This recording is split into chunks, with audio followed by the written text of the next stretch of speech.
Hello and welcome back to our channel. I think dinner tonight is gonna be hot pot at home. Let's go grocery shopping. Grocery shopping, this is not hot pot. But let's go get some hot pot vegetables, which is basically watercress and tung ho, this vegetable. But I don't really want that one right now. I actually want watercress because we haven't had it in a while. Let's also get some cilantro, some mushrooms. Should we do enoki or should we do these? We'll do this one. Oh, I guess Gordon wanted that one. I was just talking about this. Tung ho. I also want some taro, so let's pick out a small one. This is Taiwan bok choy. I've never had this before, but I made it last week and it was so good. I'm gonna get another one. I also love this in hot pot. You put this in for like just a few seconds and then it soaks up all the flavor of the broth. It's so good. We also got crabs and he's picking out some clams. You playing over there or you grabbing? Konjac noodles. These are also my favorite fish balls, the Fuzo fish balls and this brand and the one with roll. So I'm gonna grab these two for hot pot tonight. Also, a lot of supermarkets have been doing these rolled meats for hot pot, but it's more expensive per pound. And honestly, these sliced ones here are literally the same thing, it's just not rolled and it's cheaper. Beef is always a must. So I'm grabbing a thin sliced beef ribeye and I'm just gonna see what other meats we want to add, but we did get a lot of seafood, so to be honest, we probably don't even need that much meat. We also got that, which I actually thought was seafood this whole time I've been eating it, but it's pork. But the texture is really good. I think that's gonna be it for our hot pot groceries. Let's go check out and prep it together because I'm ready to eat. Look at all that roll. Yum! Being prepped. This is our setup. So we have our crab, shrimp, mushrooms, konjac jelly, fish balls, oysters, pork buteri, taro, seaweed, clams, watercress, tung ho, spinach, soybean rolls, that's sliced pork butt, and this is sliced beef. And for our soup base, we have half mala and half homemade stock. Let's turn up the heat.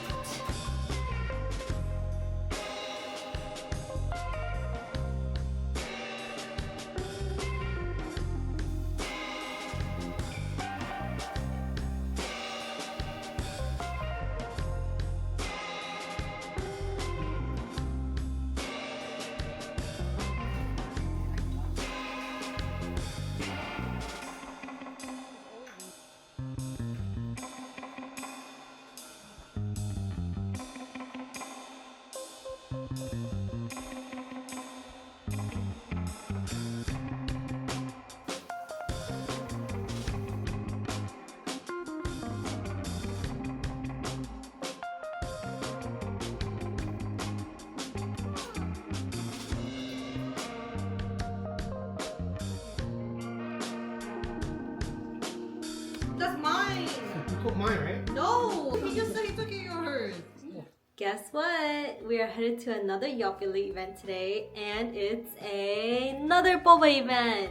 We basically had hot pot round 2 this morning and now we're getting a little pick-me-up from that Yelp boba. It's at Yasti, which has many locations across Long Island. I think one in Queens as well. They make really good brown sugar boba, so it's actually one of my favorite bobas because the texture is really good and the flavor is really good. So I'm excited!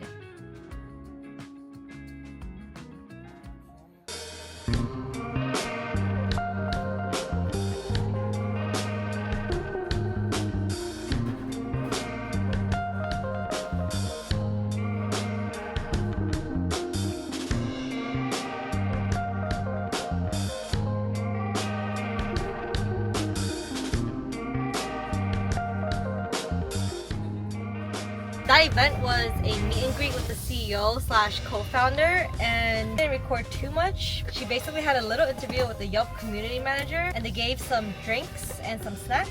We came late, so we basically got whatever was left over. This is a mango milk tea. It was a little sweet. It gave me a mix of like mango lassi, but milk tea version. And then we got these thin cookies and also the croissant with the cookie topping on it. I feel like it was a Costco croissant.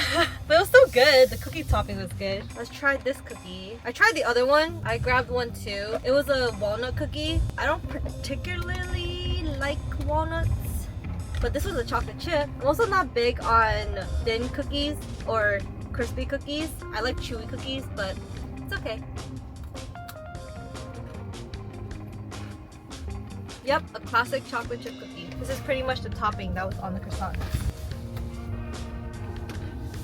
Can you hold this for a sec? I didn't say hold it in your mouth. And because we thought we were getting like drinks, because usually when Yossi has these Yelp events, we get to pick our own drinks, but we didn't get to this time. So Gordon ended up buying his own drink, which is the passion dragon fruit. It's a refresher and it's refreshing. Now I'm gonna go pick up some shoes that I ordered from the mall. If you watched my last vlog, you'll know that I've been looking for new running shoes, but instead I ended up buying the same exact running shoes I already have because I know that I like them. So you know what? I'm just gonna get another one.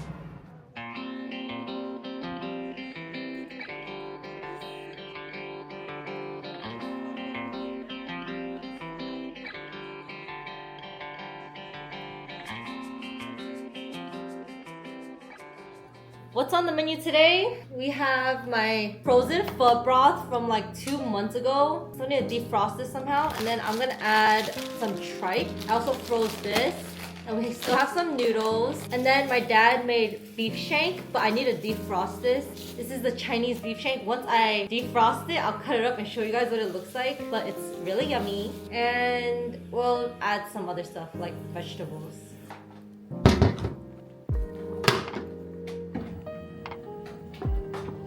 Let's try the defrost button. Select label. Defrost. Yes. Melt.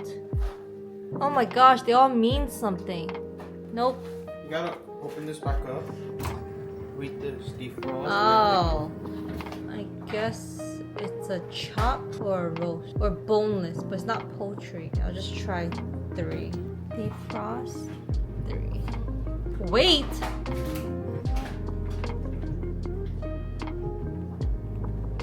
Okay, you know what? Let's just do 1 minute. And we'll just do intervals. This only takes like 2 seconds to boil.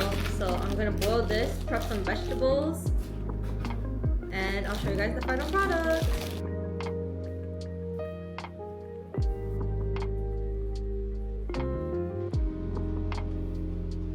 If you've never had beef shank, whoa.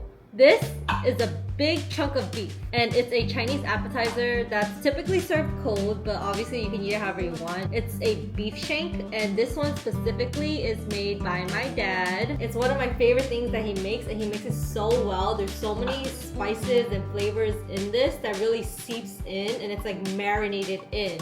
So we're gonna cut it, and I'll show you the cross section. Typically, he cuts it very thin, because again, it's supposed to be like an appetizer. Your knife is not sharp. Yeah, 1, my knife is not sharp. 2, I'm also just not good at cutting this. You're gonna sharpen it now? Let's try this again. Now with a sharpened knife. Much better. Also, the meat is just very tender. I'm just not good at this. But it's okay because I'm gonna put it in my leftover pho broth. So I'm gonna eat it as like my meat topping for my pho. But you can really eat it with anything. It's an appetizer. Pair it with rice. You can pair it with noodles. I mean, it's meat, so you can really pair it in anything. Put it in a sandwich. This is the cross section. You can see that line of tendon across it, which is so good. And the meat is super tender, so clearly it was just falling apart.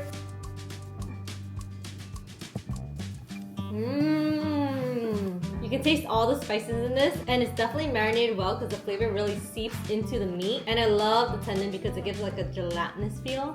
Literally so tender. If you can get your hands on this, you should try it for yourself. Otherwise, go find it somewhere. This is my Asian fusion pho with pho noodles at the bottom, but also leftover hot pot stuff, and then some seafood, which made our broth a little seafoody, and the beef shank. We also still have some seaweed nuts from Hot Pot. And here's the final product. Looks so good. This is a noodle pull action. Let's give this Asian fusion pho a taste test. It's basically a beef and shrimp broth at this point because I cooked the shrimp in it, or leftover shrimp from Hot Pot this weekend. Try the broth.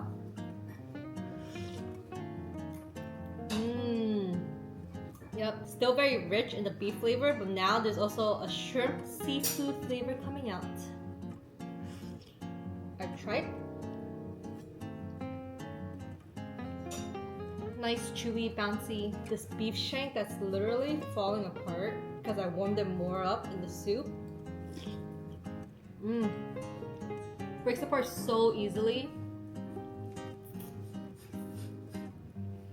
I also have some konjac noodles in here. Bouncy, chewy, and then pho noodles.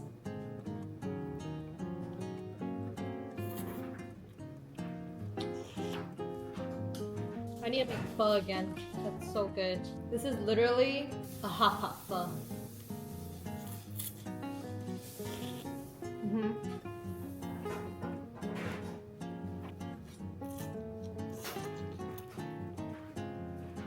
I'm gonna enjoy this. See you in the next clip.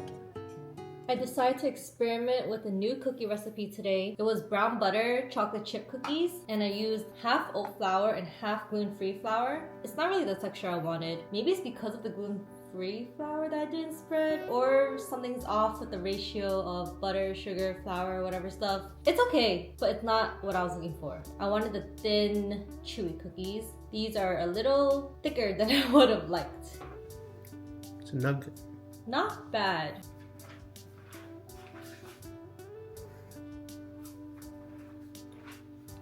I need to go get some oatmeal. I just want some classic oatmeal cookies. Me too. It's because I blended all of the rest of my oats into oat flour for baking, so I only had oat flour left.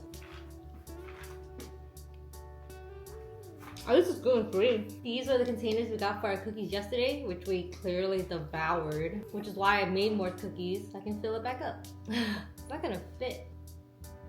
My cookies are too thick.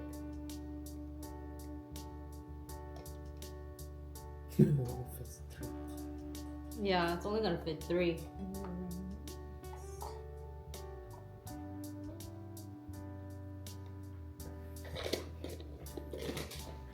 Who wants to buy my cookies? Only 3. Hey. 3 for $5.